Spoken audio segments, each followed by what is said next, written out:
दोस्तों चलिए आज की वीडियो शुरू करते हैं। दोस्तों वीडियो शुरू करने से पहले मैं आपको एक बात बता दूं कि आपने अभी तक हमारे इस चैनल को सब्सक्राइब नहीं किया हो तो नीचे पर आपको ग्रीन बटन में सब्सक्राइब करके लिखा रहा होगा, इसके ऊपर क्लिक कर लीजिए और साइड में नोटिफिकेशन बेल भी आएगा, उसको भी क्लिक कर लेते हैं कि आपको मिल सके हमारे अगले वीडियो की नोटिफिकेशन सबसे पहले और आप कुछ नया नया सीख सके। कुछ करिए नस नस मेरी खोले, हाय कुछ करिए कुछ करिए बस बस बड़ा बोले, अब कुछ करिए। ओ कोई तो चल जिद फड़िए, तू बेतरिए या मरिए, हाय कोई तो चल जिद फड़िए, तू बेतरिए या मरिए। शक दे हो शक दे इंडिया, शक दे हो शक दे इंडिया, शक दे हो शक दे इंडिया, शक दे हो शक दे India.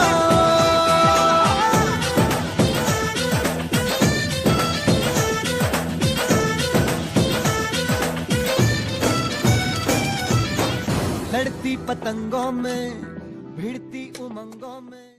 Hello students, good morning. તો વિદ્યાર્થી મિત્રો, આપણે જે ધોરણ 11ની અંદર ચેપ્ટર નંબર 8 કોષ ચક્ર અને કોષ વિભાજન વિશે અભ્યાસ કરતા હતા, તેની અંદર વિદ્યાર્થી મિત્રો આપણે લાસ્ટ લેક્ચરની અંદર જે વાત ચર્ચા કરી હતી ભાઈ કોષ ચક્ર। તો કોષ ચક્ર એટલે કે એકમાંથી બે કોષ બને એ ઘટનાને શું કહેવામાં આવે? કોષ ચક્ર તરીકે ઓળખવામાં આવે છે। આ જે કોષ ચક્ર છે એ કોષ વિભાજન થાય તે પહેલા તે કોષ વિભાજન માટે પૂર્વ તૈયારી કરે અને એ અવસ્થાને વિદ્યાર્થી મિત્રો આપણે કીધું તો આંતરાવસ્થા, અને ત્યારબાદ એનું વિભાજન થાય।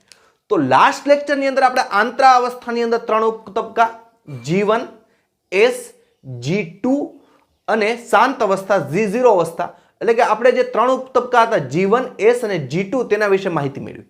આજનો આપણો ટોપિક છે એનો બીજું પ્રકાર છે, જેમ કે આપણે જોયો તો આંતરાવસ્થા પછીનો કેવો હતો? વિભાજન। વિભાજનને વિદ્યાર્થી મિત્રો માઇટોસિસ ફેઝ કહેવાય, એટલે એમ તબક્કો। હવે આપણે જોઈએ કે અહીંયા જે વિભાજનની પ્રક્રિયા છે એ વિભાજનની પ્રક્રિયા છે એ કયા પ્રકારનું છે? સમભાજન પ્રકારનું છે અથવા સમસૂત્રી ભાજન પ્રકારનું વિભાજન છે। કઈ રીતે હમણાં આપણે જોઈએ। ત્યારબાદ વિદ્યાર્થી મિત્રો આપણે જોયું હતું કે મનુષ્યનો કોષ છે, તો મનુષ્યમાં કોષમાં કોષ ચક્રનો સમયગાળો કેટલો? એટલે એકમાંથી બે કોષ બનતા જો મનુષ્યનો કોષ હોય તો કેટલો સમય લાગે? તો કે 24 કલાક। 24 કલાકમાં એકમાંથી બે કોષ બની જાય। પણ એમાંથી વિદ્યાર્થી મિત્રો આપણે જોયું હતું કે આ 24 કલાકમાંથી 95% જેટલો સમય તો આંતરાવસ્થામાં જ કાઢી નાખે છે, એટલે કે વિભાજન માટેની તૈયારી કરવામાં જ 95% જેટલો સમયગાળો તે તેમાં વિતાવે છે। તો બાકીનો સમય 5% એટલે કે 23 કલાક તો ખાલી આંતરાવસ્થામાં ગણે, બાકીની 5% સમયમાં શું થઈ જાય છે? વિભાજનની પ્રક્રિયા થઈ જાય છે। તો એ ઉપરાંત વિદ્યાર્થી મિત્રો આપણે જોઈએ કે એમ તબક્કામાં માઇટોસિસમાં કે અહીંયા એમ તબક્કાની શરૂઆત યાદ રાખવાનું છે કે એમ તબક્કાની શરૂઆત એટલે કે સમભાજનમાં શરૂઆત ક્યાંથી થશે? તો પેલા કોષ કેન્દ્ર વિભાજન થશે, જેને કેરિયોકાઇનેસિસ કહેવાય। કોષ કેન્દ્ર વિભાજન,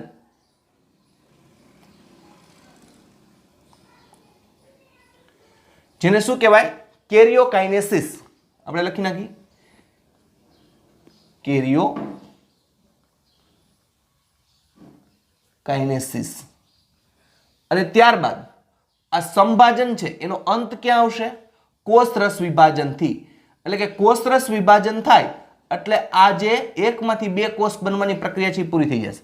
સંભાજનની શરૂઆત ક્યાંથી થશે? ફરીથી રિપીટેશન કરું છું, સંભાજન વિભાજનની શરૂઆત કોષ કેન્દ્રના વિભાજનથી થશે, જેને કેરિયોકાઇનેસિસ કહેવાય, અને અંત આપણે જોઈએ કે કોષરસ વિભાજનથી થશે, જેને સાઇટોકાઇનેસિસ કહેવાય।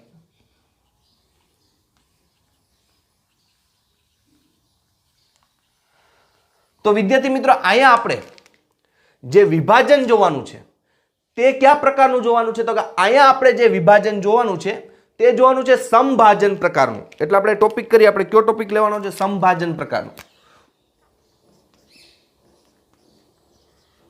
સમભાજન, માઇટોસિસ, અથવા આને બીજું કહેવાય સમસૂત્રી ભાજન તરીકે પણ ઓળખવામાં આવે. સમભાજન અથવા બીજું શું કહેવાય? સમસૂત્રી ભાજન. શું કામ કહેવાય આમાં આપણે જોઈએ. પહેલી વસ્તુ વિદ્યાર્થી મિત્રો, આંતરા અવસ્થા પૂરી થઈ ગયા બાદ કોષ ચક્રમાં આંતરા અવસ્થા પૂર્ણ થઈ જાય ત્યારબાદ સંભાજન છે અથવા કોષ આપણે જોઈએ કે વિભાજન છે તેની શરૂઆત કોષ કેન્દ્રના વિભાજનથી થાય. પહેલા કોષ કેન્દ્રનું વિભાજન થાય જેને કેરિયોકાઇનેસિસ કહેવાય અને એનો અંત કોષ રસ વિભાજનથી જાય જેને શું કહેવાય? સાઇટોકાઇનેસિસ. હવે સંભાજન ને બીજું સમસૂત્રી ભાજન. અહીંયા જે વિભાજન થાય કયા પ્રકારનું થશે? સંભાજન પ્રકારનું. આપણે જે વિભાજન જોવાનું છે સંભાજન પ્રકારનું છે, કારણ કે વિભાજન બે પ્રકારનું આપણે જોઈ ગયા હતા, અર્ધીકરણ પ્રકારનું અને સંભાજન સમસૂત્રી ભાજન પ્રકારનું. તો આપણે અહીંયા સંભાજન અથવા સમસૂત્રી ભાજન જોવાનું છે. પહેલી વસ્તુ એ વિદ્યાર્થી મિત્રો, આપને એ ખબર પડવી જોઈએ કે સંભાજન અથવા તો સમસૂત્રી ભાજન એટલે શું. તો વિદ્યાર્થી મિત્રો, સંભાજન અને સમસૂત્રી ભાજન એટલે કે જે એક કોષ હોય એ એક કોષમાંથી એટલે કે જે પિતૃકોષ છે એ પિતૃકોષમાંથી બીજા જે બાળ કોષો બનશે. ક્યાં બનશે? બીજા બે બાળ કોષો બનશે. એ બે બાળ કોષોમાં રંગસૂત્રની સંખ્યા કેના જેટલી રહે? તો કે પિતૃકોષ જેટલી જ રહે એના બાળ કોષોમાં. એટલે કે રંગસૂત્રની સંખ્યા જેટલા માતૃકોષ કે આપણે પિતૃકોષ જે કહીએ પિતૃકોષની અંદર હશે એટલી જ રંગસૂત્રની સંખ્યા ક્યાં હશે? એના બે બાળ કોષોમાં હશે. અને આમાંથી જે આવું પ્રકારનું વિભાજન છે ને કેવું પ્રકારનું કહેવાય? સંભાજન પ્રકારનું કહેવાય. જોઈએ આપણે કઈ રીતે. માનો કે મનુષ્યની વાત કરીએ, આ એક કોષ છે, આપણે એક્ઝામ્પલ તરીકે લઈએ. માનો કે આ એક કોષ છે, આ કોષ છે દ્વિકીય છે. હવે વિદ્યાર્થી મિત્રો, એકકીય દ્વિકીય રચના કેવી હોય એ રચના મેં તમને જ્યારે આંતરા અવસ્થા સમજતા હતા ત્યારે એ જ તબક્કામાં સમજાવ્યું હતું. 1C 2C 2C 4C કઈ રીતના થાય એ તમે જોઈ લેજો આકૃતિમાં. એકકીય કેને કહેવાય? દ્વિકીય કેને કહેવાય? જો હવે માનો કે મનુષ્યનો કોષ છે એ કેવો છે? દ્વિકીય છે. તો એમાંથી જ્યારે વિભાજન થાય અને જો એના કોષમાં કોષ કેવા રહીએ? દ્વિકીય જ રહીએ. કેવા રહીએ? દ્વિકીય જ રહીએ. એટલે જો અહીંયા 46 રંગસૂત્રો હોય, કેટલા રંગસૂત્રો હોય? 46 રંગસૂત્રો. આ પિતૃકોષ અથવા તો માતૃકોષ, એમાંથી જે બે કોષો બનશે એમાં રંગસૂત્રની સંખ્યા 46 જ રહે. એટલે કે જેટલા કોષ વિભાજન થયું, આ કોષ વિભાજન થયું બરોબર છે. તો અહીંયા કોષ વિભાજન કેવું થયું કે પિતૃકોષમાં જેટલી રંગસૂત્રની સંખ્યા હતી, આપણે મનુષ્યના કોષનું ઉદાહરણ લીધું છે એટલે 46 લખ્યું છે કે માનો કે આ પિતૃકોષ છે, એમાં રંગસૂત્રની સંખ્યા કેટલી છે? તો કે 46 છે. અથવા કેવો છે? દ્વિકીય છે. એમાંથી જ્યારે વિભાજન થયું એટલે એકમાંથી બે કોષ બન્યા એટલે બીજા બે નવા બાળ કોષ બને. એમાં રંગસૂત્રની સંખ્યામાં ફેરફાર ન થાય. જેટલા રંગસૂત્ર પિતૃકોષમાં હોય એટલા જ બે બાળ કોષોમાં આવે. એટલે આવા પ્રકારના વિભાજનને સંભાજન અથવા તો સમસૂત્રી ભાજન કહેવાય. કેવું કહેવાય? સંભાજન અથવા તો સમસૂત્રી ભાજન. ખરેખર નગર એક કોષમાંથી બે કોષ બને તો બધું કેટલું થઈ જવું જોઈએ? અડધું અડધું થઈ જવું જોઈએ. ધારો કે આ 46 રંગસૂત્રો હોય તો આમાં 23 થઈ જાય. પણ અહીંયા એવું નથી થતું. એકમાંથી બે બન્યું એટલે બધું અડધું અડધું થઈ જવું જોઈએ. પણ અહીંયા એવું નથી થતું. અહીંયા કોષ વિભાજન થાય, એકમાંથી બે કોષ બન્યા, પણ કયા પ્રકારનું થાય? તો કે સમભાજન. સમ એટલે સરખી, સરખી જ સંખ્યા રહી. જેટલી સંખ્યા રંગસૂત્રની સંખ્યા જેટલી પિતૃકોષમાં હોય એટલી જ માતૃકોષમાં રહે એટલે સમ એટલે સરખું થાય. અથવા સમસૂત્રી ભાજન એટલે કે રંગસૂત્રની સંખ્યા સરખી જ રહી.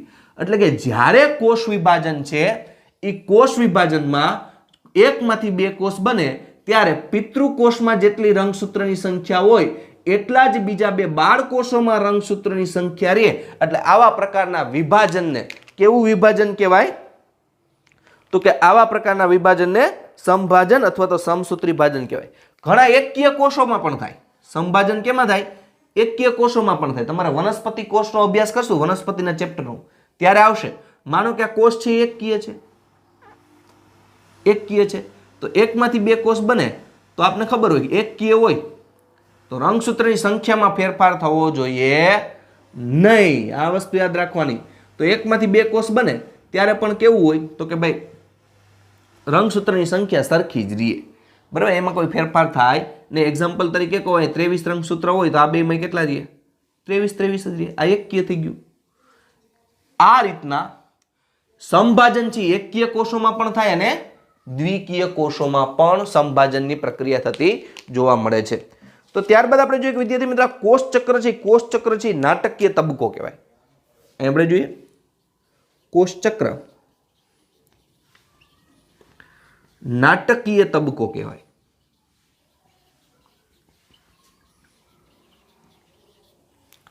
કેવો તબક્કો કહેવાય? નાટકીય. કારણ કે કોષ ચક્રનો આ તબક્કો એટલે કયો? તો કે સંભાજન. યાદ રાખવાનું, કોષ ચક્રનો આ તબક્કો એટલે સંભાજન અથવા વિભાજન તબક્કો છે તે કેવો કહેવાય? નાટકીય તબક્કો કહેવાય. કારણ કે આ સંભાજન દરમિયાન ઘણા ફેરફારો આવશે. ક્યાં ક્યાં ફેરફારો આવશે આપણે ચેપ્ટર હાલશે એમ ખબર પડશે, પણ આમાં સતત ફેરફારો આવે. જેમ નાટકમાં હોય કેમ હોય, થોડીક વાર પાત્રો બદલાયા કરતા હોય. એક પાત્ર પોતાનું કામ પૂરું કરીને બીજું પાત્ર આવે. રામાયણનું ધારો કે પાત્ર નાટક ચાલતું હોય તો રામ હોય, લક્ષ્મણ હોય, એટલે જુદા જુદા પાત્રો છે એ બદલાતા રહેતા હોય. થોડીક વાર રામ લક્ષ્મણનું હોય જાય તો દશરથનો સીન આવતો દશરથ આવે. એવી રીતના આયા ઘણા બધા ફેરફારો થાય છે. એટલે કોષ ચક્રનો જે સંભાજન તબક્કો છે તે કેવો કીધો છે? અહીંયા આપણે નાટકીય તબક્કા તરીકે ઓળખાયો છે. હવે આપણે જોઈએ કે આમાં શું થાય? જેમાં કોષના બધા ઘટકોનું પુનઃગઠન થાય, ફરીથી બધા ઘટકો બને. એટલે કોષના બધા ઘટકોનું પુનઃગઠન થાય. ઘટકોનું પુનઃગઠન થાય.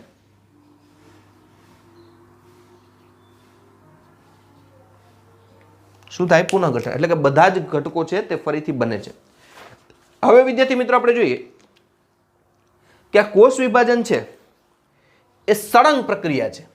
આપણે જોયું કે આ એકમાંથી આ બે કોષ બની જાય એટલે કે દ્વિકીય કોષ હોય તો તેમાં એના પછીના જે બે કોષ બને એ પણ કેવા હોય? દ્વિકીય જ હોય. એટલે કે 46 રંગસૂત્ર 46 રંગસૂત્ર જ. એકકીય હોય તો એકકીય જ રહે. કોષ વિભાજન ખરા, પણ કયા પ્રકારનું? તો કે સંભાજન પ્રકારનું. સંભાજન એટલે કે પિતૃકોષમાં રંગસૂત્રની સંખ્યા હોય એમાંથી બીજા બે કોષ બને ત્યારે એમાં રંગસૂત્રની સંખ્યા પિતૃકોષ જેટલી જ રહે તો આવા પ્રકારના વિભાજનને સંભાજન કહેવાય. તો હવે આપણે જોઈએ વિદ્યાર્થી મિત્રો કે કોષ વિભાજન છે એક સળંગ પ્રક્રિયા છે. કોષ વિભાજન કેવી પ્રક્રિયા છે? સળંગ પ્રક્રિયા છે. કોષ વિભાજન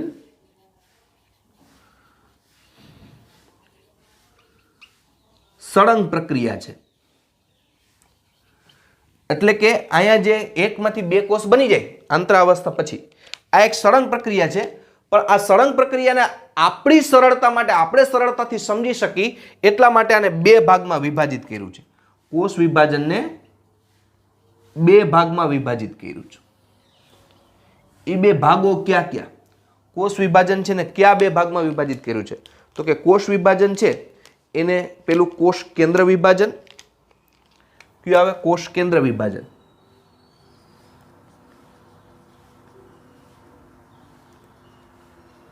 કારણ કે આપણે જોયું કે જ્યારે સંભાજન છે એની શરૂઆત ક્યાંથી થાય? કોષ કેન્દ્ર વિભાજન, જેને કેરિયોકાઇનેસિસ કહેવાય. શું કહેવાય? કેરિયોકાઇનેસિસ. કેરિયોકાઇનેસિસ. અને પછી અંત ક્યાં આવે? તો કે કોષ રસ વિભાજનથી. કોષ રસ વિભાજન. કોષ રસ વિભાજનનું થઈ જાય એટલે આ પ્રક્રિયા પૂરી થઈ જાય, જેને કહેવામાં આવે સાઇટોકાઇનેસિસ. જેને કઈ પ્રક્રિયા તરીકે ઓળખવામાં આવે છે? સાઇટોકાઇનેસિસ. હવે આપણે જોઈએ કે આ કોષ વિભાજન છે એમાં હકીકતમાં આવા કોઈ બે તબક્કા ન હોય. એક આખી સળંગ પ્રક્રિયા ચાલતી હોય. કોષ કેન્દ્ર વિભાજન, કોષ વિભાજન સળંગ પ્રક્રિયા ચાલતી હોય. પણ વિદ્યાર્થી મિત્રો આપણે સળંગ પ્રક્રિયા સમજવી આપણા માટે અઘરી પડે. એટલે જે કોષ વિભાજનની પ્રક્રિયા છે ને બે ભાગમાં વિભાજિત કરી. અહીંયા પેલા કોષ કેન્દ્રનું વિભાજન થાય. આપણે જોયું તો પેલા કેનું વિભાજન થાય? કોષ કેન્દ્રનું વિભાજન થાય, જેને કેરિયોકાઇનેસિસ કહેવાય. પેલા ઈ ઘટના સમજાવી અને પછી કોષ રસનું વિભાજન જેને સાઇટોકાઇનેસિસ કહેવાય તેના વિશે આપણે માહિતી આપી.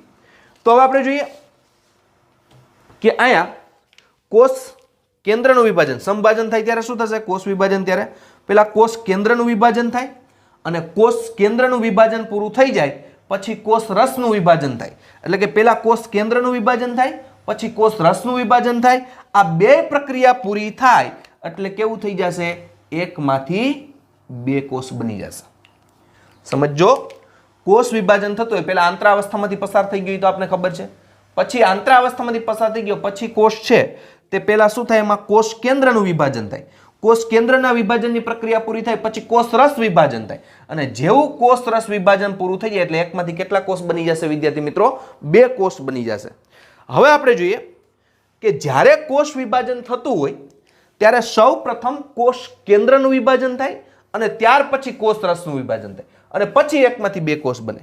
તો કોષ કેન્દ્ર વિભાજન છે ને ફરીથી 4 ભાગમાં વિભાજિત કરી. કોષ કેન્દ્ર વિભાજનને આપણે સમજવા માટે કેટલા ભાગમાં વિભાજિત કરી? 4 ભાગમાં.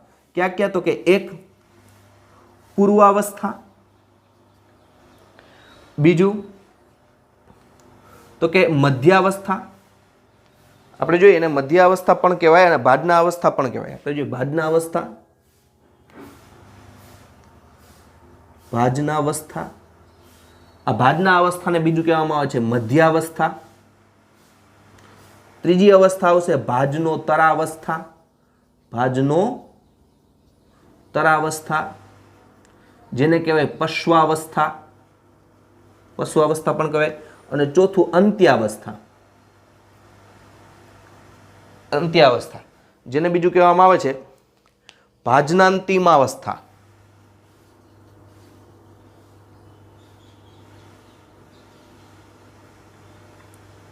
આપણે જોઈએ કે કઈ છે? અંત્યાવસ્થા છે, જેને બીજું કહે છે ભાજનાંતિ અવસ્થા. તો વિદ્યાર્થી મિત્રો, કોષ કેન્દ્ર વિભાજન, જ્યારે કોષ વિભાજન થતું હોય આ એક સળંગ પ્રક્રિયા છે, પણ આપણી સરળતા માટે 2 ભાગમાં વિભાજિત કર્યું. પહેલા કોષ કેન્દ્રનું વિભાજન થાય પછી કોષ રસનું વિભાજન. હવે કોષ કેન્દ્રનું વિભાજન છે 4 તબક્કામાંથી આપણે સરળતા માટે આવ્યું પૂર્વાવસ્થા, પછી ભાજના અવસ્થામાં ભાજનોત્તર અવસ્થા અને અંત્યાવસ્થા, જેને ભાજનાંતિ અવસ્થા પણ કહેવાય. આ 4 અવસ્થા પૂરી થાય. કેટલી? આ 4 અવસ્થા. આ 4 અવસ્થાઓ પૂરી થાય અને પછી શું થાય? કોષ રસ વિભાજન થાય. આ 4 અવસ્થા પૂરી થાય એટલે પછી શું થાય? કોષ રસ વિભાજન થાય અને આ કોષ રસ વિભાજન પૂરું થઈ જાય પછી શું થાય? એકમાંથી 2 કોષ બને. આપણે સમજી, માનો કે અહીંયા દ્વિકીય કોષ હોય, એ દ્વિકીય કોષ છે તો કોષ વિભાજન થાય છે. કેવું થાય? કોષ વિભાજન થાય છે. તો પેલા કોષ કેન્દ્ર વિભાજન થાય. શું થાય? કોષ કેન્દ્ર. એમાં 4 અવસ્થામાંથી પસાર થાય: પૂર્વાવસ્થા, ભાજના અવસ્થા, ભાજનોત્તર અવસ્થા અને અંત્યાવસ્થા. આ 4 અવસ્થા પૂરી થાય એટલે પછી કઈ અવસ્થા આવે? તો કે કોષ રસ વિભાજન આવે. કઈ પ્રક્રિયા આવે? કોષ રસ વિભાજન. અને કોષ રસ વિભાજન થઈ જાય એટલે એકમાંથી કેવા કોષ થઈ જશે? 2 કોષ થઈ જશે. પણ કેવા પ્રકારનું? તો કે સમસૂત્રી વિભાજનનું. જેટલી પિતૃકોષમાં રંગસૂત્રની સંખ્યા છે એટલી જ કેવી છે? બીજા 2 બાળકોષોમાં પણ રંગસૂત્રની સંખ્યા એટલી જ છે. દાખલા તરીકે આમાં 46 રંગસૂત્ર હોય તો આમાં જે નવા 2 બાળકોષો બની ગયા એમાં કેટલી થશે? 46 રંગસૂત્રો જોઈએ. કોષ કેન્દ્રની પ્રક્રિયામાં ફેરફાર થતો નથી. તો હવે વિદ્યાર્થી મિત્રો આપણે જોઈએ કે આપણે જોયું કે અહીંયા કોષ વિભાજનની પ્રક્રિયા સળંગ છે, પણ કોષ કેન્દ્ર વિભાજન થાય પછી કોષ રસ વિભાજન થાય ને એમાંથી એકમાંથી 2 કોષ બને. હવે વિદ્યાર્થી મિત્રો, આ સમગ્ર પ્રક્રિયા છે કોષ કેન્દ્ર વિભાજન, એક ગતિશીલ પ્રક્રિયા છે. ગતિશીલ પ્રક્રિયા કે સતત કેવી હોય? સતત ધીમે ચાલતી પ્રક્રિયા છે. કેવી છે? સતત ચાલતી પ્રક્રિયા છે. હવે એની અંદર કોષ વિભાજન આપણે કયું જોયું હતું? કોષ વિભાજન. કે કોષ વિભાજન પામવું, તો કોષ વિભાજન ન પામતું હોય તેવી અવસ્થા કઈ? આપણે શરૂઆતથી જોઈએ. કોષ વિભાજન પામે પણ કોષ વિભાજન ન પામતી હોય તેવી અવસ્થા કઈ? તો કે આંતરાવસ્થા. કઈ અવસ્થા? આંતરાવસ્થા. આંતરાવસ્થામાં શું થાય? તો કે આપણે જોઈએ કે જ્યારે આપણે કોષ ચક્ર જોતા હોય તો કોષ ચક્રની અંદર કોષનું વિભાજન ન થતું એવી અવસ્થા કઈ? તો કે આંતરાવસ્થા. આંતરાવસ્થા એટલે કે એમાં કોષનું વિભાજન નથી થતું પણ કોષ વિભાજન માટે પૂર્વ તૈયારીઓ કરે છે. તો આપણે એક્ઝામ્પલ તરીકે લઈએ. માનો કે આપણે પેલા આંતરાવસ્થા દોરી.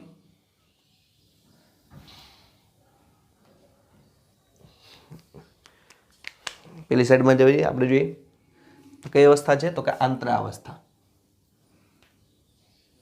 આ કોષ દોરીએ. આ કોષ કઈ અવસ્થામાં છે? આંતરાવસ્થામાં છે. તો માનો કે આ કોષ છે આંતરાવસ્થામાં છે, તો આંતરાવસ્થામાં વિદ્યાર્થી મિત્રો કઈ પ્રક્રિયા થાય આપને ખબર હોવી જોઈએ કે તેમાં વિભાજન નથી પામતું પણ વિભાજન માટે પૂર્વ તૈયારી કરે છે. વિભાજન માટે શું કરે? પૂર્વ તૈયારીઓ કરે છે. અને આંતરાવસ્થામાં શું પ્રક્રિયા થાય આપને ખબર છે? તેમાં વિભાજન ન પામે. તો કોષ ચક્રનો એવો તબક્કો કે જેમાં કોષ વિભાજન નથી થતું પણ કોષ વિભાજન માટે પૂર્વ તૈયારીઓ કરે છે. તો એના માટે કોષ હોય, આપને ખબર હોય કોષની અંદર શું આવેલું હોય? કોષની અંદર શું હોય તો કે કોષ કેન્દ્ર પટલ. કોષ કેન્દ્ર પટલ, આ રીતના કોષને ફરતે પટલ એટલે કોષ કેન્દ્ર. કોષ કેન્દ્રની અંદર શું હોય તો કોષ કેન્દ્ર છે એની અંદર આ રીતના રંગસૂત્ર દ્રવ્ય આવેલું હોય. શું આવેલું હોય? આ દ્રવ્ય સ્વરૂપે, હજી રંગસૂત્ર સ્વરૂપે નથી. આ રીતના શું આવેલું હોય તો કે રંગસૂત્ર દ્રવ્ય.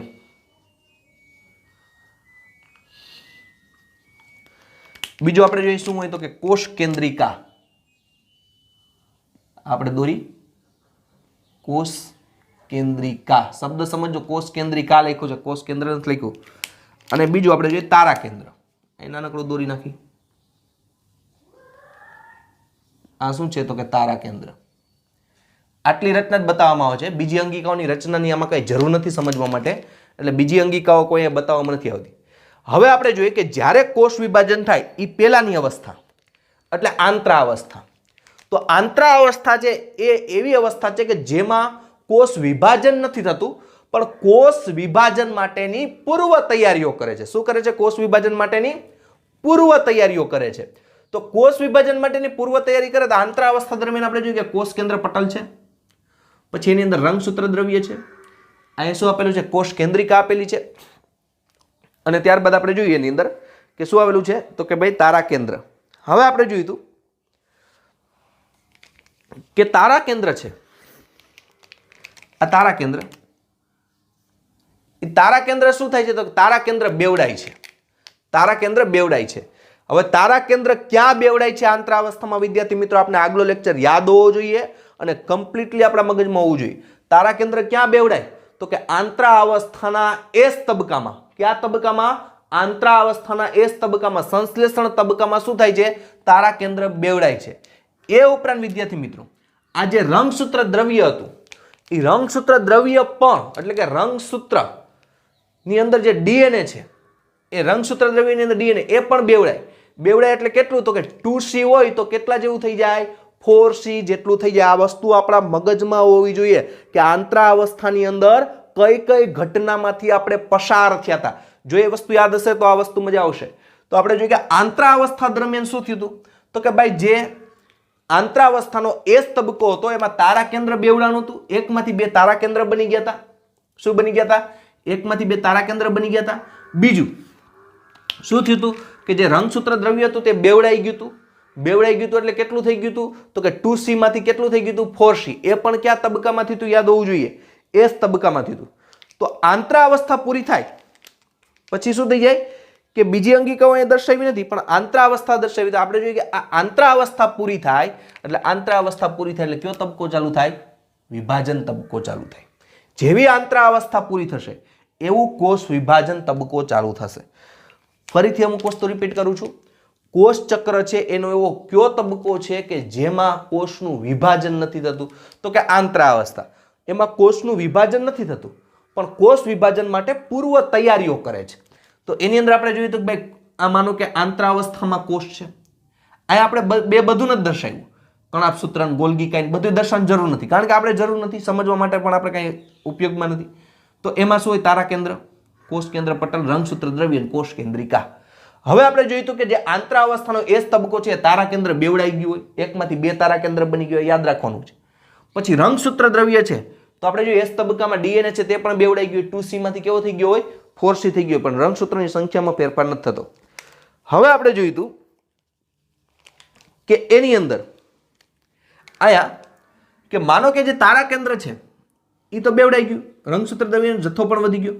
જેવી આંતરાવસ્થા પૂરી થશે એટલે કેની શરૂઆત થશે? કોષ વિભાજનની શરૂઆત થાય. આંતરાવસ્થા પૂરી થાય એટલે કોષ વિભાજનની શરૂઆત થાય. એકમાંથી બે કોષ બનવાની શરૂઆત થાય. પણ કોષ વિભાજનની શરૂઆત ક્યાંથી થાય? કોષ કેન્દ્ર વિભાજનથી થાય. પહેલા કોષ કેન્દ્ર વિભાજન થાય ને પછી કોષ રસ વિભાજન થાય. તો કોષ કેન્દ્રમાં પણ કોષ કેન્દ્ર વિભાજન પછી કોષ રસ વિભાજન થાય. પણ એમાં પણ પહેલા કઈ અવસ્થા છે તો કે પૂર્વાવસ્થા. તો વિદ્યાર્થી મિત્રો આજના લેક્ચરની અંદર આપણે પૂર્વાવસ્થા જોશું. બાકીની અવસ્થા છે નેક્સ્ટ લેક્ચરની અંદર જોશું.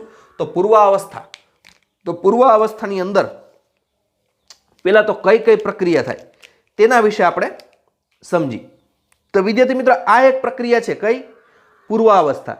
એ પૂર્વાવસ્થા કેવી છે? તો કે ભાઈ ગતિશીલ પ્રક્રિયા છે. યાદ રાખવાનું, બધી આ જે પ્રક્રિયા બધી છે, કોષ કેન્દ્ર વિભાજન, કોષરસ વિભાજન, એ કેવી છે? તો કે ગતિશીલ પ્રક્રિયા છે. ગતિશીલ પ્રક્રિયા એટલે કઈ રીતે? જેમ કે વિદ્યાર્થી મિત્રો તમને એક ઉદાહરણ આપું. માનો કે ગતિશીલ પ્રક્રિયા એટલે શું? આપણે વિદ્યાર્થી મિત્રો બધા ક્રિકેટ મેચ જોતા હોય, તો ક્રિકેટ મેચ જોતા હોય ત્યારે આપણે જોતા હોય કે માનો કે કોઈ મહેન્દ્રસિંહ ધોની છે અથવા તો કોઈ આપણે જોઈએ કે બીજો કોઈ ખેલાડી છે, માનો કે તે હેલિકોપ્ટર શોટ રમે છે.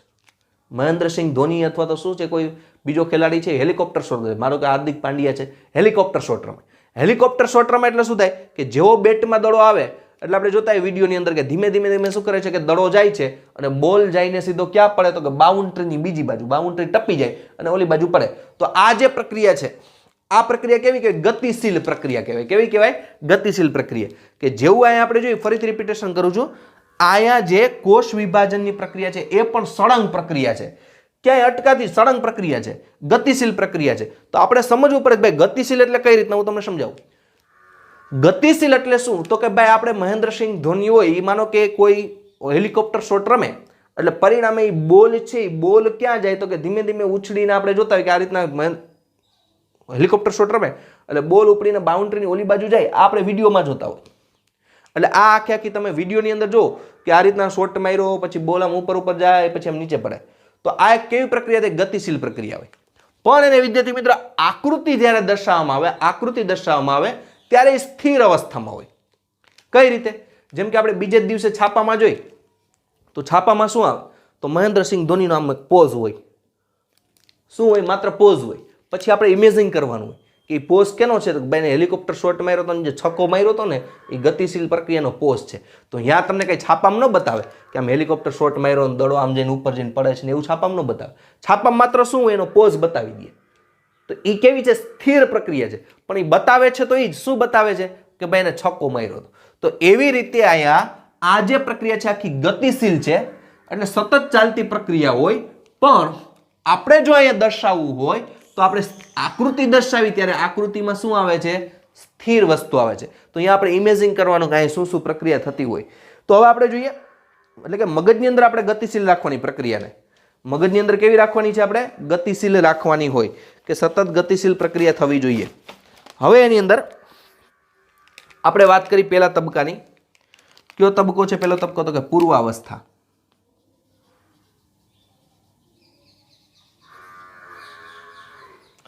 કયો તબક્કો છે? પૂર્વાવસ્થા. તો પૂર્વાવસ્થામાં શું થાય? તો આપણે જોયું હતું કે પહેલા આંતરાવસ્થા આવે. તો આંતરાવસ્થાનો જે એસ તબક્કો છે અને G2 તબક્કો છે, એમાં જે ફેરફાર થયા હોય એ ફેરફાર થઈને કોષ વિભાજનમાં પ્રવેશે અને કોષ વિભાજનમાં પ્રવેશે એટલે કોષ કેન્દ્ર વિભાજન થઈને પૂર્વાવસ્થામાં તે પ્રક્રિયા આગળ વધે. તો પરિણામે આપણે શું કહી શકીએ કે પૂર્વાવસ્થા કે જે આંતરાવસ્થાની એસ તબક્કો અને આંતરાવસ્થાનો G2 તબક્કો છે તેને અનુસરતી કોષ વિભાજનની કેવી પ્રક્રિયા છે? પ્રથમ પ્રક્રિયા છે. પ્રથમ પ્રક્રિયાને શું કહેવામાં આવે છે? પૂર્વાવસ્થા તરીકે ઓળખવામાં આવે છે. બીજું કે એસ તબક્કો અને G2 અવસ્થામાં બનતા ડીએનએના અણુ એકબીજાથી જુદા ન હોય પણ એકબીજાથી કેવા હોય છે? વીંટળાયેલા જ હોય. કે આપણે જોયું હતું કે એસ તબક્કામાં G2 તબક્કામાં જે ડીએનએના અણુ એસ તબક્કામાં બન્યા હતા તે શું હોય? એકબીજા સાથે શું હોય? વીંટળાયેલા જ હોય છે. એકબીજાથી જુદા જુદા ન હોય પણ એકબીજા સાથે કેવા થઈ ગયા હોય? વીંટળાઈ ગયા હોય. 2C માંથી 4C થયું એટલે એકબીજા સાથે વીંટળાઈ ગયા હોય. હવે પૂર્વાવસ્થામાં શું થાય? તો પહેલા વસ્તુ કે અહીંયા પૂર્વાવસ્થામાં જે પ્રક્રિયા થાય, વિદ્યાર્થી મિત્રો એ બધું હું લખીશ નહીં, પણ આપણે માત્ર એક આકૃતિ દ્વારા જ સમજતા જશું. બરોબર છે? બધું લખવાની કંઈ જરૂર નથી, પણ તમારે ઇમેજિન કરવાની છે. જો પૂર્વાવસ્થા એટલે શું છે એ ખબર હોવી જોઈએ. કોષ કેન્દ્ર વિભાજન થાય પછી કોષરસ વિભાજન. તો કોષ કેન્દ્ર વિભાજન થાય એમાં પહેલી અવસ્થા પૂર્વાવસ્થા. તો આ પૂર્વાવસ્થા ચાલુ થાય અહીંયા બધું આવતું હશે કેમાંથી? તો કે આંતરાવસ્થામાંથી. તો આંતરાવસ્થામાં શું થયું? તારા કેન્દ્ર બેવડાઈ ગયું હતું, ડીએનએ 2C હતું તો 4C થઈ ગયું. ત્યાંથી પ્રક્રિયા આગળ વધે અને કોષ કેન્દ્રનું વિભાજન થાય. કોષ કેન્દ્રનું વિભાજન થાય એમાં પહેલી અવસ્થા કઈ? પૂર્વાવસ્થા. તો પૂર્વાવસ્થામાં પહેલા તો કોષ કેન્દ્ર પટલ છે, એ કોષ કેન્દ્ર પટલ છે ધીરે ધીરે અદૃશ્ય થાય.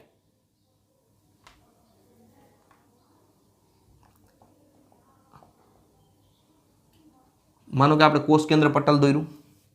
આ શું દોર્યું? કોષ કેન્દ્ર પટલ. તો આ કોષ કેન્દ્ર પટલ છે એ કેવું થાય તો કે ધીરે ધીરે કેવું થશે અદ્રશ્ય થશે હવે વિદ્યાર્થી મિત્રો મેં અહીંયા કોષ કેન્દ્ર પટલ છે ધીમે ધીમે અદ્રશ્ય થાય એટલે મેં તૂટક કોષ કેન્દ્ર દોર્યું જો એટલે એનો મતલબ એમ નથી કે કોષ કેન્દ્ર પટલ છે તૂટક છે પણ મેં હમણાં કીધું ને આ એક ગતિશીલ પ્રક્રિયા છે કેવી છે ગતિશીલ પ્રક્રિયા છે એટલે આપણે મગજમાં ઇમેજિંગ કરવાનું જેમ કેમ આપણે ધોનીનું ઉદાહરણ જોયું કે ધોની છક્કો મારે તો વિડીયોની અંદર જોતા હોય તો તમને ખબર પડે કે આ દડો ઉપર જઈને વાળા સિક્સ થયો એ ગતિશીલ પ્રક્રિયા હોય પણ છાપાની અંદર માત્ર પોઝ જ આપ્યો હોય તો આપને ખબર પડી જાય કે આ કયો છે તો કે છક્કો માર્યો તો એ શોટનો એનો સીન આપ્યો છે એવી રીતે અહીંયા ઇમેજિંગ કરવાનું છે તમારે તમારો મગજને ગતિશીલ રાખવાનો છે કારણ કે આકૃતિ તો કેવી આવતી હોય સ્થિર પોઝમાં જ આવતી હોય એને ગતિશીલ ન બતાવી શકાય તો એ તૂટક મેં કોષ કેન્દ્ર દોર્યું છે પટલ એટલે એનો મતલબ એમ નથી કોષ કેન્દ્ર પટલ છે એ તૂટક છે પણ 5 થી 10 મિનિટમાં કોષ કેન્દ્ર પટલ છે ધીમે કરીને ગાયબ થઈ જાય એટલે મેં તૂટક દોર્યું છે આ તૂટક કોષ કેન્દ્ર પટલ દોર્યું એટલે એનો મતલબ એવો નથી કરવાનો કે ઈ કટકે આમ તૂટક થઈ ગયું એવો નહીં કરવાનો પણ શું છે તો કે ભાઈ ધીમે આ કોષ કેન્દ્ર પટલ છે કેવું થઈ જશે અદ્રશ્ય થઈ જશે બરાબર છે તો આપણે જોઈએ કે પૂર્વાવસ્થા છે તેની અંદર નાની બતાવી છે અહીંયા આપણે બીજું જોઈએ જેમ કે કોષ કેન્દ્રિકા બીજું શું છે કે કોષ કેન્દ્રિકા તો એ કોષ કેન્દ્રિકા કેવી છે તો અહીંયા હોય તો અહીંયા કોષ કેન્દ્રિકા હું નાની દોરું છું આ કોષ કેન્દ્રિકા નાની દોરી આના કરતા મેં કોષ કેન્દ્રિકા કેવી દોરી નાની દોરી પણ આ કોષ કેન્દ્રિકા નાની દોરી એટલે એનો મતલબ એમ નથી કે મોટામાંથી નાની થઈ પણ હવે તમારે ગતિશીલ તમારા મગજને ગતિશીલ રાખવાનો કે 5-10 મિનિટમાં ધીમે કરતા કોષ કેન્દ્રિકા કેવી થઈ જશે અદ્રશ્ય થઈ જશે એટલે આપણે જોઈએ કોષ કેન્દ્રિકા ત્યારબાદ આપણે જોઈએ કે બીજી છે જેમ કે ગોલ્ગી કાય છે અંતઃકોષરસ જાળ છે કણાભસૂત્ર છે વગેરે તેમાં હવે ધીમે કેવા થઈ જશે અદ્રશ્ય થઈ જશે તો આપણે એક વસ્તુ લખીએ અહીંયા કે જેવી પૂર્વાવસ્થા છે એ પૂર્વાવસ્થાનો અંત આવે પૂર્વાવસ્થા પૂરી થશે કોષ કેન્દ્ર વિભાજનની એટલે શું થશે આ કોષ કેન્દ્ર પટલ પછી કોષ કેન્દ્રિકા બીજું તો કે ગોલ્ગી કાય અંગિકા છે ને ગોલ્ગી કાય અંતઃકોષરસ જાળ વગેરે અદ્રશ્ય થઈ જાય શું થશે અદ્રશ્ય જેવી પૂર્વાવસ્થા પૂરી થશે એટલે કોષ કેન્દ્ર પટલ કોષ કેન્દ્રિકા ગોલ્ગી કાય અંતઃકોષરસ જાળ વગેરે જેવી અંગિકા છે તે હવે જોવા મળતું નથી દૂર થઈ જાય છે ત્યારબાદ બીજું શું પ્રક્રિયા થાય કે અહીંયા રંગસૂત્ર દ્રવ્ય હોય આ રંગસૂત્ર દ્રવ્ય એનું ઘનીકરણ થાય એટલે કે ગાઢ બને ઘનીકરણ એટલે ગાઢ બને એટલે હવે તેને રંગસૂત્ર સ્વરૂપે જોવાય એટલે રંગસૂત્ર સ્વરૂપે સ્પષ્ટ જોવાય આપણે અહીં 4 રંગસૂત્ર દોરીએ એટલે તમને ખ્યાલ આવે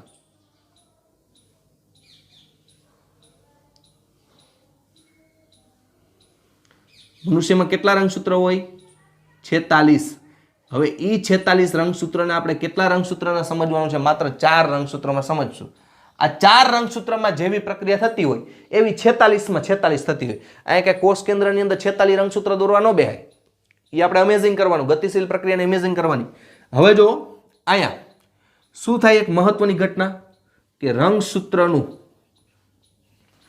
ઘનીકરણ થાય એટલે એકદમ રંગસૂત્ર દ્રવ્ય હતું પેલા કેવું હતું રંગસૂત્ર દ્રવ્ય હવે એ ક્યાં સ્વરૂપે જોવા મળે છે રંગસૂત્ર સ્વરૂપે જોવા મળે ક્યાં સ્વરૂપે જોવા મળે રંગસૂત્ર સ્વરૂપે જોવા મળે આ રંગસૂત્ર દ્રવ્ય હતું પછી એની આકૃતિ જો દેખાવા લાગે એટલે ક્યાં સ્વરૂપે જોવા મળે રંગસૂત્ર તરીકે ઓળખવામાં આવે છે રંગસૂત્ર દ્રવ્ય છે ક્યાં સ્વરૂપે જોવા મળે રંગસૂત્ર દ્રવ્ય કારણ કે શું થાય રંગસૂત્રનું ઘનીકરણ થાય એટલે એકદમ ગાઢ બને શું બને ગાઢ બને એટલે આપણે જોઈએ કે ઘનીકરણ થાય ત્યારબાદ કે તારા કેન્દ્ર હતું કે જેનું દ્વિગુણન આંતરાવસ્થા દરમિયાન થયેલું હતું આપને ખબર છે તારા કેન્દ્ર છે આ તારા કેન્દ્ર એનું દ્વિગુણન ક્યાં અવસ્થા આંતરાવસ્થાને એ તબક્કા દરમિયાન થયું હતું એ તારા કેન્દ્ર છે વિરુદ્ધ ધ્રુવો તરફ ખેંચાય માનો કે આ તારા કેન્દ્ર છે એ વિરુદ્ધ ધ્રુવ વિરુદ્ધ દિશામાં એક આ બાજુ તો એક આ બાજુ ધીરે ખેંચાશે હવે આ અમેઝિંગ કરવાનું છે કે ધીમે કરતું તારા કેન્દ્ર ક્યાં પહોંચી જશે અહીંયા પહોંચી જશે પણ જે તારા કેન્દ્ર હતું એ તારા કેન્દ્ર કેવું થાય છે તો કે વિરુદ્ધ ધ્રુવો તરફ ખેંચાય છે. તારા કેન્દ્ર શું થાય? વિરુદ્ધ ધ્રુવો તરફ ખેંચાય છે. હવે જ્યારે તારા કેન્દ્ર છે વિરુદ્ધ ધ્રુવો તરફ ખેંચાય એટલે કે અલગ અલગ દિશામાં જાય તો એની ખસવાની શરૂઆત થાય. કોષમાં શું થશે? તારા કેન્દ્રો છે તે વિરુદ્ધ ધ્રુવો તરફ ખસે છે. હવે તારા કેન્દ્ર છે વિરુદ્ધ ધ્રુવો તરફ ખેંચે ત્યારે એમાં એક તારા કિરણો બને. શું બને? તારા કિરણો. હવે જ્યારે તારા કેન્દ્ર છે વિરુદ્ધ ધ્રુવો તરફ ખસે ત્યારે એમાંથી બનશે તારા કિરણો. આ રીતના કિરણો જેવી રચના કરે. શું બને? તારા કિરણો. તો આપણે જોઈએ શું બને? તારા કિરણો. ક્યારે? કે જ્યારે તારા કેન્દ્ર છે વિરુદ્ધ ધ્રુવો તરફ ખેંચાશે ત્યારે એમાં શું બનશે? તારા કિરણો બનશે. આ તારા કિરણોને કહેવાય એસ્ટર્સ. વિદ્યાર્થી મિત્રો, બધું તમારી બુકમાં ન હોય એટલે લેક્ચર બરોબર ધ્યાન રાખજો. બરોબર છે? આ તારા કેન્દ્રોને શું કહેવામાં આવે છે? એસ્ટર્સ તરીકે ઓળખાય. શું થાય? પહેલી વસ્તુ કે પૂર્વાવસ્થાનો અંત આવે તો ધીમે ધીમે કરતા કોષ કેન્દ્ર પટલે દૂર થઈ જશે, કોષ કેન્દ્રિકાય દૂર થઈ જશે.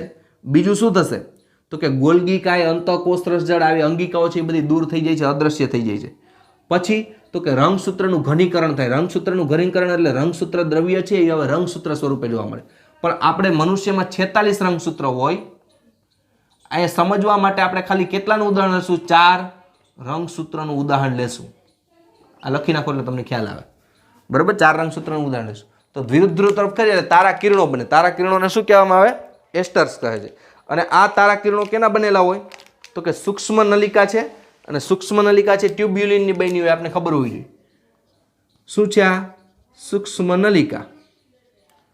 આ નલિકાઓ છે અને સૂક્ષ્મ નલિકા છે એટલે આપણે આવી ગયું છે, મેં તમને કરાવેલું છે ચેપ્ટર નંબર 8 ની અંદર. ટ્યુબ્યુલિન કયા પ્રોટીનની બનેલી હોય? આ નલિકા ટ્યુબ્યુલિન પ્રોટીનની બનેલી હોય. આ બધું નીટ માટે છે અહીંયાથી અહીં. બરાબર છે? વિરુદ્ધ ધ્રુવ તરફ ખસે એટલે તારા કિરણો બને છે ને એસ્ટર્સ કહેવાય. એ એસ્ટર્સ કેની બનેલી હોય તો કે ભાઈ સૂક્ષ્મ નલિકાઓ છે જે ટ્યુબ્યુલિન નામના પ્રોટીનની બનેલી હોય. હવે તારા કેન્દ્રો છે તેની સાથે ત્રાક તંતુઓ જોડાય. શું જોડાય? ત્રાક તંતુઓ જોડાય. જે પણ પ્રોટીનના બનેલા છે આ તારા કેન્દ્ર હોય, આ તારા કેન્દ્ર જેને શું કહેવાય? એસ્ટર્સ. એની સાથે શું જોડાય? ત્રાક તંતુઓ જોડાય. યાદ રાખવાનું, ત્રાક તંતુ જોડાય. શું જોડાય? ત્રાક તંતુ. આની સાથે શું જોડાઈ જશે? ત્રાક તંતુ જોડાઈ જશે. આ ત્રાક તંતુ છે એ પણ એક પ્રકારના પ્રોટીનના બનેલા છે. અને કેમાંથી બને તો કે કોષરસમાંથી જ. કોષરસમાંથી જ બને. તો હવે જ્યારે તારા કિરણો બની જાય ત્યારે કોષરસમાં થાય પ્રોટીનમાંથી બનેલા ત્રાક તંતુ, જેને દ્વિધ્રુવીય ત્રાક કહે, બંને ધ્રુવો તરફ હોય, દ્વિધ્રુવીય ત્રાક સાથે જોડાઈ જાય. અને આ બે જોડાઈને જે રચના બની, અહીં હું લખું છું, આ બે જોડાઈને, શું જોડાઈને તો કે તારા કિરણો અને ત્રાક તંતુ જે પણ કોષરસમાંથી પ્રોટીનના બનેલા છે આ બે જોડાઈ જાય. એ જોડાઈ જાય એ પ્રક્રિયાને શું કહેવામાં આવે છે તો કે આ બે જોડાય એ પ્રક્રિયા કહેવાય માઇટોટિક એપાર્ટસ.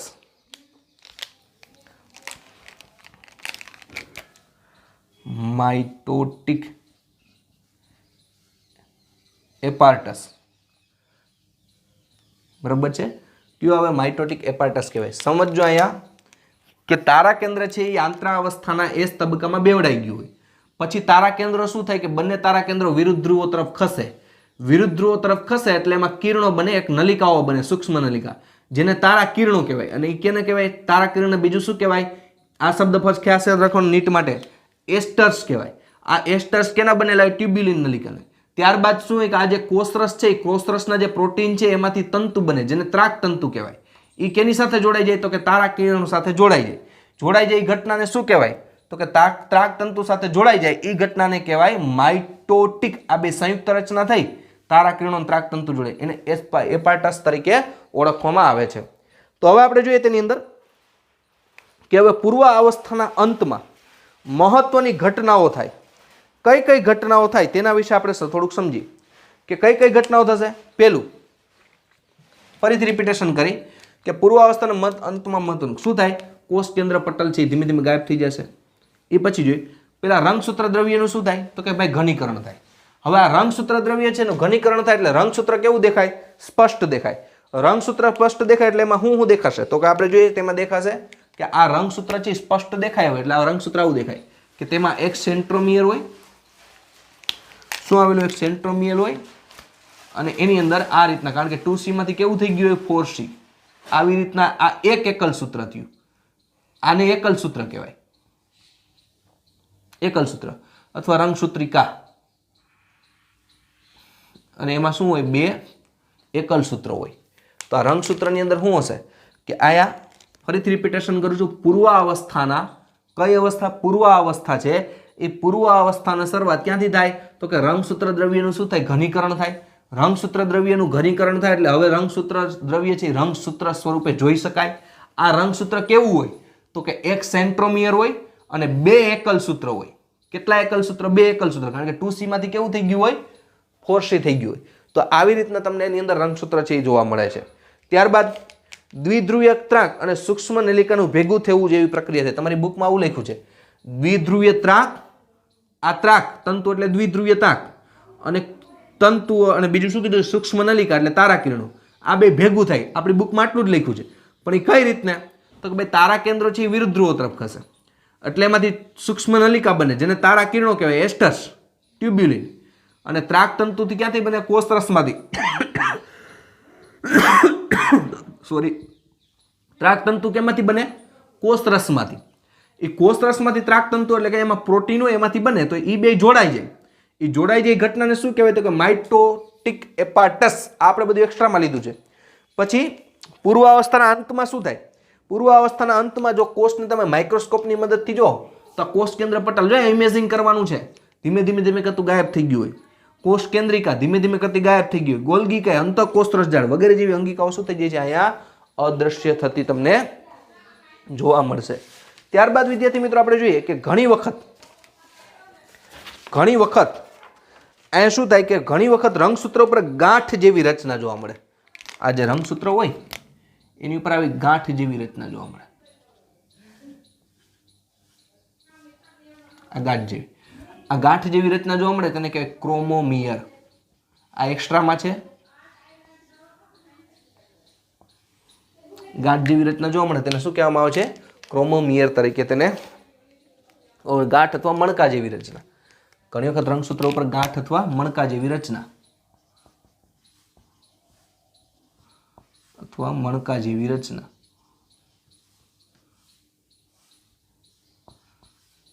જેને શું કહેવામાં આવે, ક્રોમોમિયર તરીકે ઓળખવામાં આવે. તો કાંઈ નથી વિદ્યાર્થી મિત્રો, એ પૂર્વાવસ્થા પૂરી કરી. નેક્સ્ટ લેક્ચરની અંદર આપણે ભાજના અવસ્થા, ભાજનોત્તર અવસ્થા અને અંત્યાવસ્થા વિશે સમજશું.